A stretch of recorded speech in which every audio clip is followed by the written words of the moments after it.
Halloween. So, ini adalah perayaan yang hampir dirayakan di semua negara setiap tanggal 31 Oktober. Malam hari raya semua orang kudus yang biasa disebut All Hallows Days. Hari ini saya Alia dan Ara yang akan membacakan cerita dari salah satu anggota teater Melati yang bernama Melisa. Lalu dikembangkan oleh sutradara teater Melati. Nih, di sini sudah ada Kak Meli nih. Gimana perasaannya waktu ceritanya diangkat untuk ngisi podcast malam ini nih Kak? Senang sih, karena awalnya saya cuma iseng, gabut untuk membuat cerita ini. Ternyata terpilih menjadi cerita untuk podcast audio malam ini. Kira-kira apa sih Kak yang menginspirasi Kak Meli buat bikin cerita ini tuh? Untuk inspirasi, saya mendapat inspirasi cerita ini dari pengalaman pribadi, karena saya dulu mempunyai 2 orang teman, laki-laki dan perempuan. Kami awalnya berteman, namun karena cinta, persahabatan kami pun berantakan dan ada kesalahpahaman. Jadi karena itu saya terinspirasi membuat cerita ini. Oke, terima kasih Kak Meli. Nih, kita bakalan bacain ceritanya. Judulnya Pita Merah, genrenya thriller misteri persahabatan. Tokohnya ada Nana, Devi, Samuel, dan Ari. Cerita ini akan dibawakan oleh sutradara teater, yaitu saya sendiri. Devi adalah orang terkenal, tercantik, dan terpintar di sekolah. Ciri khas dari seorang Devi yaitu dia selalu menggunakan pita berwarna merah untuk mengikat rambutnya. Pita itulah yang membuat rambutnya terikat dengan anggun, sehingga kecantikan Devi pun semakin terlihat. Devi mempunyai 2 teman, satu bernama Samuel dan satu lagi bernama Nana. Samuel sering disandingkan bersama Devi karena dia seorang kapten futsal yang tampan, yang juga berprestasi di bidang akademik. Devi dan Samuel terlahir dari keluarga darah biru. Mama Devi yang mengetahui hal itu pun menyuruh Devi untuk menggait hati Samuel. Jangan lupa, kita masih punya Nana. Nana hanyalah seorang gadis biasa. Bisa dibilang pintar, tapi kepintarannya tidak mampu menyaingi 2 teman hebatnya tersebut. Seringkali, dia menjauh dari 2 temannya itu. Akan tetapi, Samuel selalu menahannya. Pertemanan mereka itu menyenangkan, namun juga menyakitkan bagi ketiganya. Devi, si anak terpintar dan tercantik di sekolah, dia juga memiliki warna suara yang merdu dan menyumbangkannya untuk sekolah. Dia memiliki Samuel dan Nana yang selalu berada di sisinya. Samuel bagaikan sayap putih yang membentang di punggungnya. Mereka sering disandingkan karena Samuel seorang kapten futsal yang tampan dan pintar dalam akademik. Serta Nana yang menjadi sayap hitam selalu menjadi bayangan di antara Devi dan Samuel. Pertemanan mereka terlihat seperti pertemanan pada umumnya. Banyak yang menginginkan posisi Nana karena siapa coba yang tidak ingin berteman dengan sepasang bunga sekolah. Hingga suatu saat, cinta merusak segalanya. Devi adalah anak yang perfeksionis. Dia selalu ingin menjadi dan selalu berpikir bahwa dialah yang terbaik. Lama-kelamaan dia menjadi sombong dan angkuh. Dia selalu memasang senyum manis saat berbicara dengan orang-orang. Namun sudah menjadi rahasia umum di sekolah itu bahwa Devi adalah orang yang munafik. Karena Devi sering membuli Nana dengan menjadikan temannya itu layaknya babu yang terus ia suruh-suruh. Tak jarang, Devi melukai Nana dengan melempar air mineral dari botolnya ke wajah Nana. Itu hanya satu dari banyaknya kelakuan keji si Devi. Untungnya, Samuel selalu ada membantu Nana. Samuel tidak pernah suka berteman dengan Devi. Apalagi Samuel diam-diam menyukai Nana. Sam sangat kesal tiap melihat perlakuan Devi yang semena-mena, terus saja dituruti oleh Nana. Pada suatu hari, Samuel memanggil kedua temannya berkumpul di kantin. Devi mengucapkan berbagai macam menu makanan kepada Nana, dan Nana pun siap meluncur membeli makanan tersebut namun ditahan oleh Sam. Gue mau ngomong sekarang, ini penting. Nah, gue lapar, pergi sana, cepetan. Hardik, Devi, seraya mendorong kuat Nana membuat Nana sedikit hilang kendali. Sam pun menarik Nana untuk duduk di sampingnya. Devi yang naik darah ketika melihat Sam melakukan hal itu, tapi dia tidak bisa berbuat apa-apa, karena Devi pun ada rasa pada Sam. Gue mau nembak cewek di lapangan. Bantu buatin surprise yang besar. Ucap Sam sedikit dingin, dengan mood yang sedikit rusak karena perlakuan Devi pada Nana tadi. Dengan girang, Nana bertanya, Wah, keren. Mau nembak siapa? Gak bisa bayangin, pasti ceweknya cantik banget. Aduh, siapa ya? Gak penting orangnya siapa. Pasti dia spesial buat Sam. So, saya harus berjuang memikirkan ide spesial buat calon ratunya Sam. Sam dan Devi pun sontak tertawa melihat kelakuan Nana. Sam suka melihat Nana yang polos dan sederhana itu, dengan tipe yang meledak-ledak dan ceria terlihat childish si Nana. Tapi Sam suka. Di sisi lain, Devi salah paham. Terngiang perkataan Nana, harus berjuang untuk calon ratunya Sam, sehingga dalam hati Devi berteriak. Itu, aku suruh pasti akulah ratu sekolah ini. Hingga lonceng sekolah berbunyi menandakan waktu istirahat berakhir, mereka pun segera pergi ke kelas. Nana telah menyiapkan segalanya, 2 pasang mahkota dan sebuah buket bunga. Beberapa teman futsal Sam ikut berpartisipasi dengan menyanyikan lagu At My Worst. Devi pun tersenyum cantik di lapangan, dan Nana memegang mahkota untuk perempuan spesial Sam.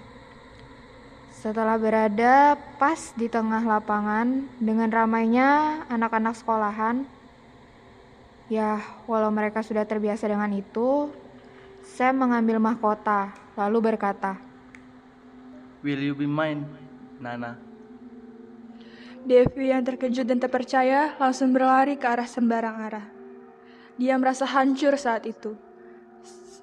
Seakan bagaimana bisa Nana yang tidak ada spesial sama sekali di mata Devi ditembak oleh pangeran impiannya. Nana bingung dan terpaku, mencari Nana yang lain.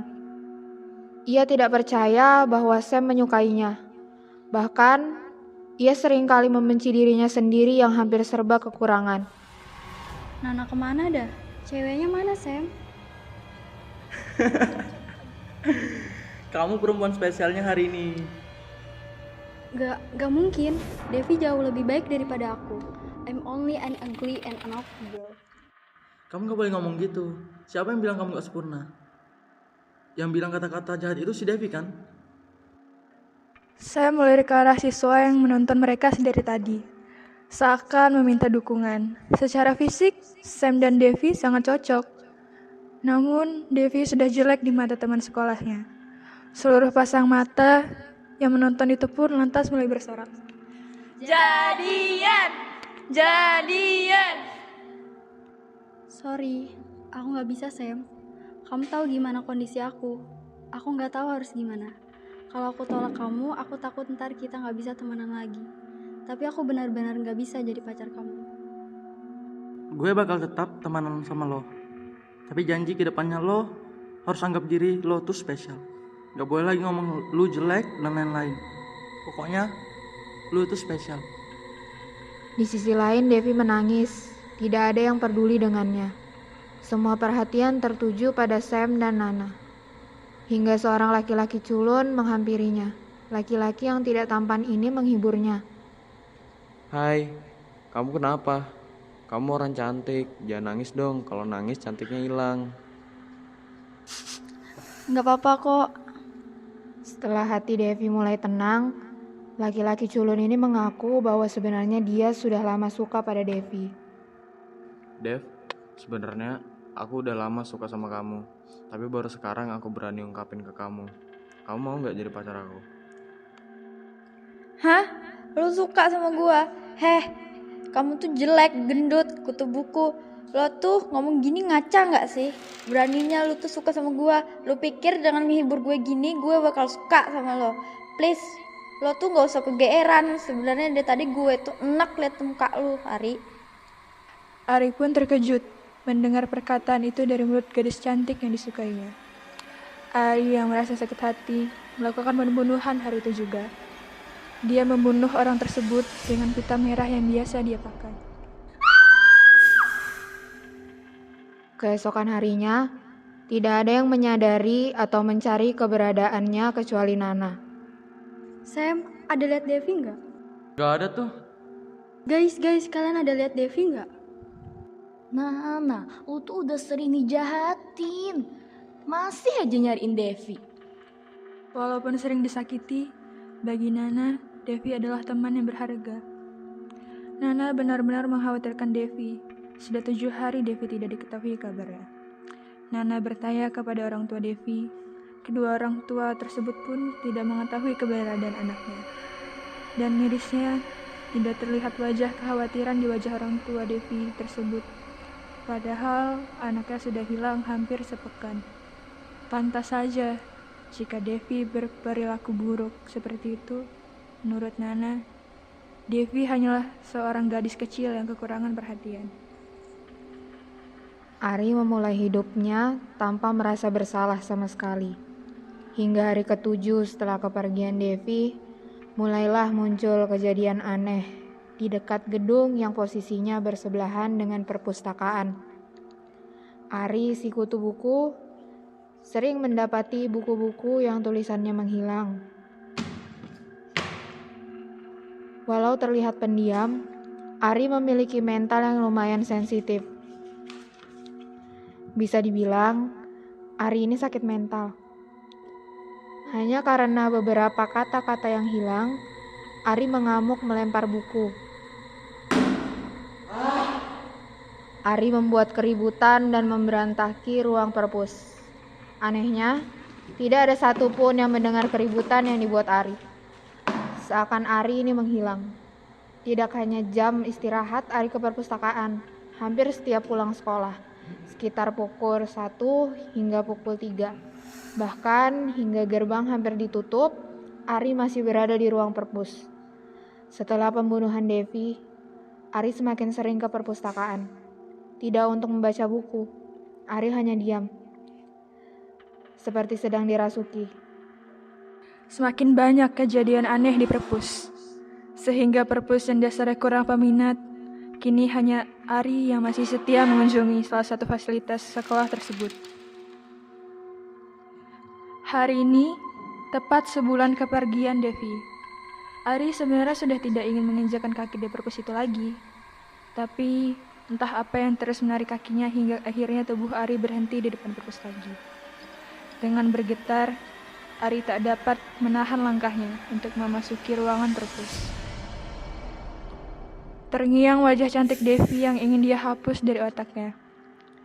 Tiba-tiba jatuh sebuah buku tipis bersampul coklat dengan judul Rainy Days on October.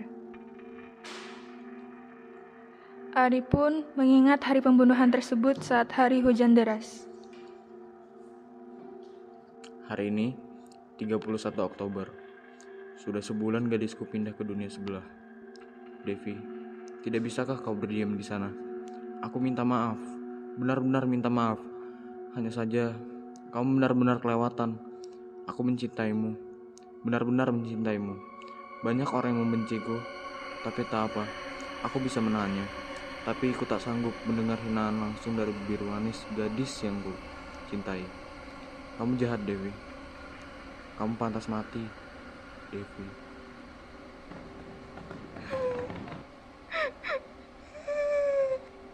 Seketika perpustakaan bergemuruh. Ari mendengar teriak tangis Devi.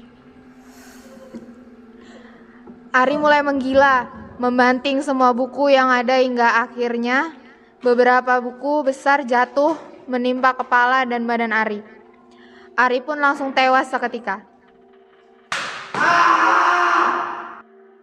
Devi yang mati penasaran, arwahnya tidak bisa naik ke langit. Devi berjalan menyusuri sekolah, menyentuh piala-piala hasil prestasinya. Tidak ada satupun yang peduli hasil siapa piala itu. Tidak ada yang merindukan Devi. Tidak ada lagi dia dengar pujian atau cerita tentang kecantikan dirinya. Merdu suaranya. Sekarang dia tahu, semua pujian yang dia dengar saat itu hanyalah bincangan munafik semata. Teman yang dulu dia anggap dekat tidak peduli pada kabar Devi sekarang. Malah sebaliknya, dilihat betapa terkenalnya teman dekat dia sekarang menggantikan posisi sang bunga sekolah, Devi. Tak pernah bosan Nana mampir ke rumah Devi sebelum pergi ke sekolah. Ditanya kabar tentang Devi, jawabannya masih sama, tidak tahu. Hingga akhirnya kemarahan orang tua Devi memuncak. Nana pun bimbang. Besok, Nana masih ingin menghampiri rumah besar bak istana tersebut, tapi dia takut. Nana bertanya pada Sam. Jawaban yang didapat tak kunjung memuaskan.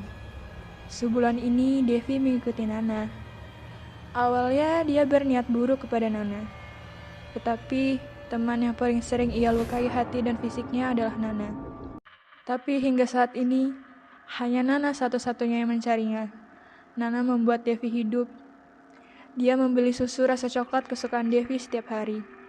Menancapkan sedotan sehingga susu itu siap minum. Saat itu, Devi meraih susunya. Kotak susu tiba-tiba terjatuh dengan sendirinya. Sam terkejut dan ketakutan. Tetapi, Nana malah tersenyum sembari menangis. Hei, kamu di sini ya, Devi?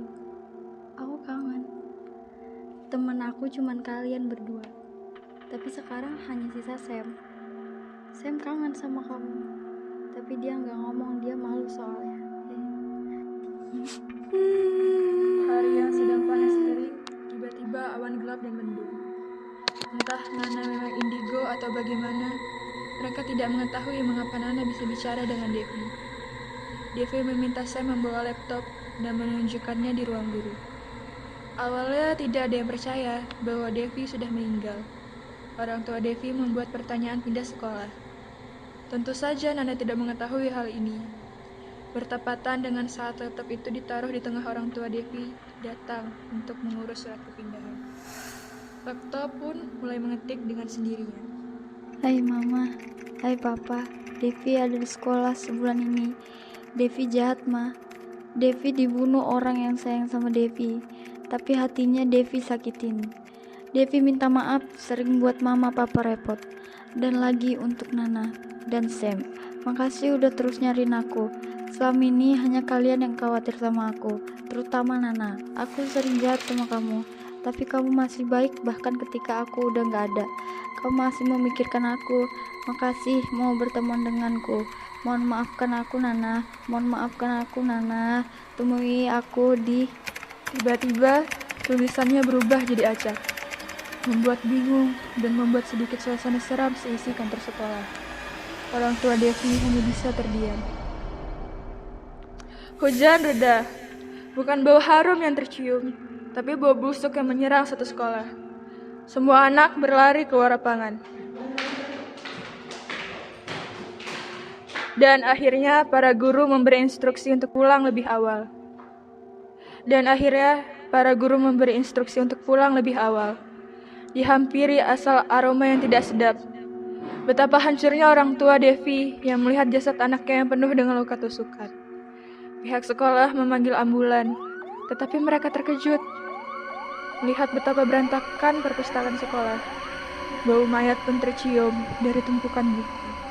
Setelah menyingkirkan beberapa tumpukan buku besar, ditemukan jasad Ari yang sudah membusuk, dan semua dibawa ke rumah sakit oleh ambulan. Ari dan Devi sudah dimakamkan. Sekolah mengadakan pengajian untuk menjaga sekolah dan membuat Devi juga Ari tenang di sana. Perpustakaan dibersihkan dan dialihfungsikan menjadi musola. Walau sekarang kehidupan sekolah Nana dan Sam terasa ada yang kurang, mereka tetap harus menjalani hidup normal seperti biasanya. Kebiasaan Nana yang masih membeli susu coklat hingga sebuah not terbang ke arahnya. Cukup nah, jangan habiskan percuma uangmu, lebih baik kamu gunakan sendiri. Aku juga berharap kamu terus menjaga perkataanmu yang harus saat ini. Terus rindukan aku dan kirimkan doa dari Devi. Nana berhenti membeli susu coklat dan belajar di sekolah dan perlahan membuat prestasi dan melakukan kegiatan lain dengan ceria. Sesedih apapun dia ditinggalkan oleh Devi, Nana harus tetap ceria. Paper note yang terbang ke arah Nana terakhir kali tentu saja bukan dari Devi, melainkan ide Sam. Untungnya, ide Sam berhasil dan kembali membuat Nana ceria dan normal seperti biasanya. Walau kadang ia merindukan Devi, tapi masih dalam kondisi wajar. Sekian cerita dari Teater Melati. Maaf bila ada kekurangan. Terima kasih. Nah, itulah cerita podcast audio story dari Teater Melati yang berjudul Pita Merah. Gimana nih ceritanya? Seru nggak? Ya nggak tahu lah ya. Nah, buat teman-teman semua, makasih udah dengerin podcast dari kita. Maaf bila ada salah kata, jangan lupa buat like dan subscribe. Terima kasih.